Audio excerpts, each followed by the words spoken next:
As the Second World War came to an end across Europe, there were huge questions as to what would happen with many of the people who were displaced. But there were worries as to what would happen to prisoners of war too, and different armies treated their captives much better than others. The Soviets were known for their harsh and rough treatment of the captives they took, and huge scores of people were executed and tortured to death within the Soviet Gulag camps.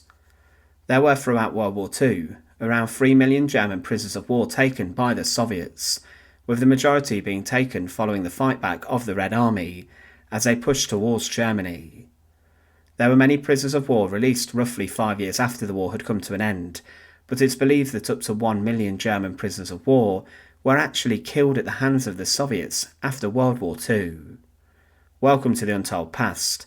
Today we look at the execution of the captured German soldiers in the Soviet Union, and as always, to support our channel, please make sure to subscribe.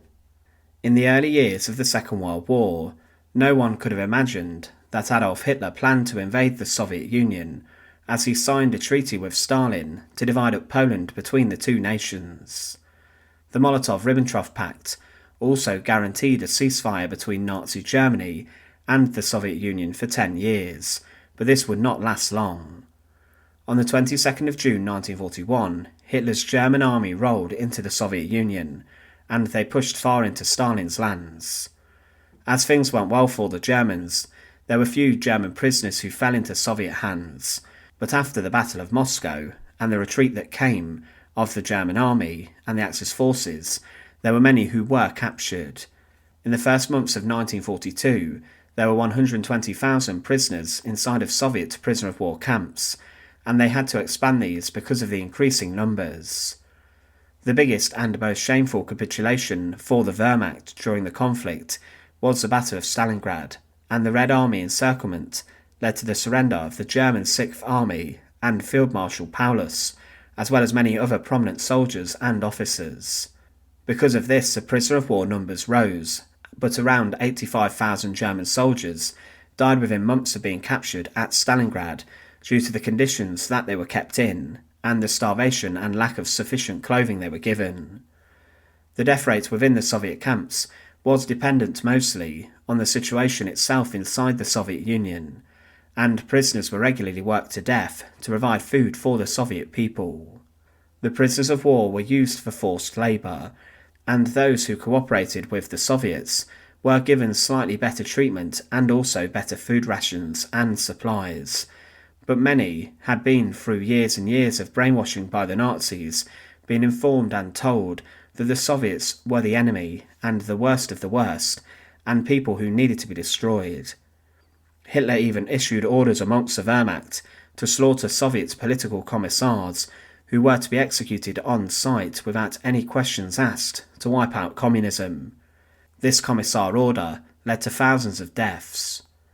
But with the increasing advances of the Soviet army and Operation Bagration, and the mass German withdrawal and retreat, many more soldiers were taken as prisoner of war, and by April 1945, 2 million Germans were inside Soviet hands. In total, 2.8 million Wehrmacht soldiers and military personnel were locked up by the Soviet Union, and a large amount were released by the end of 1946, and there were actually more German prisoners held by the British and in French captivity.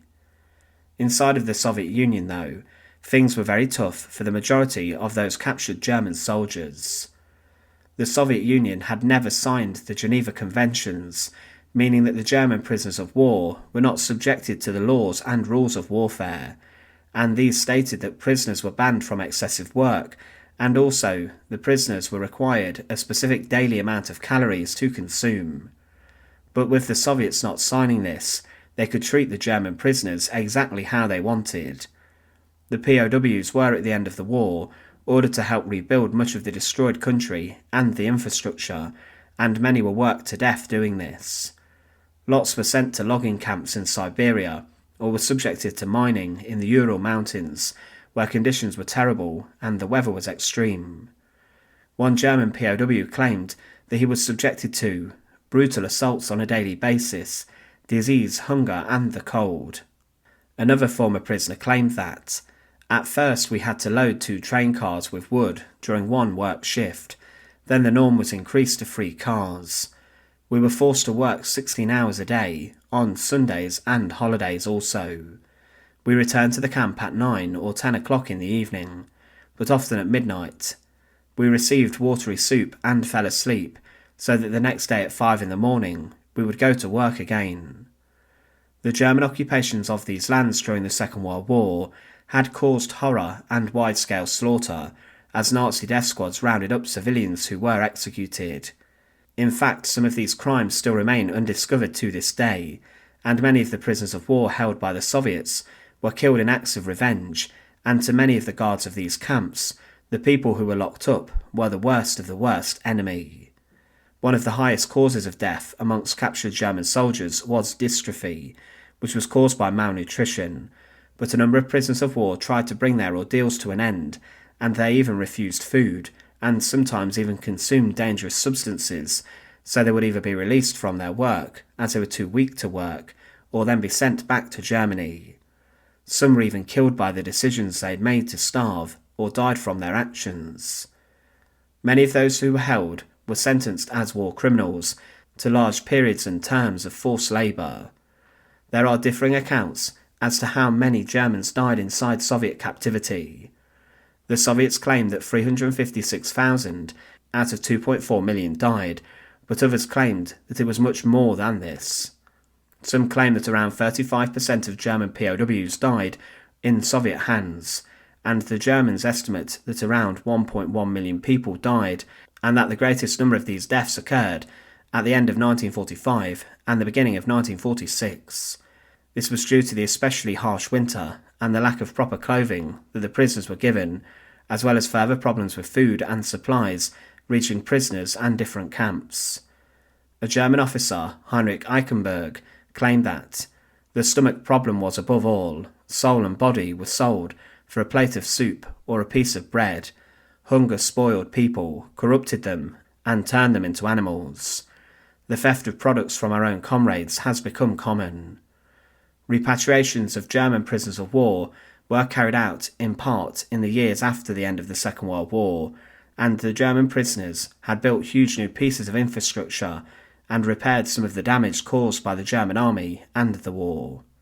But let's remember that the Germans had embarked on a mission of slaughter and execution across the Soviet Union, and many Soviet guards treated the Germans with this in mind, even years after the end of the war, and they saw them as the eternal enemy. But the executions and torture of the German prisoners of war were endless, and there were many who succumbed to their ordeals. Thanks for watching. To support our channel, please make sure to subscribe, and once again, thank you so much for watching.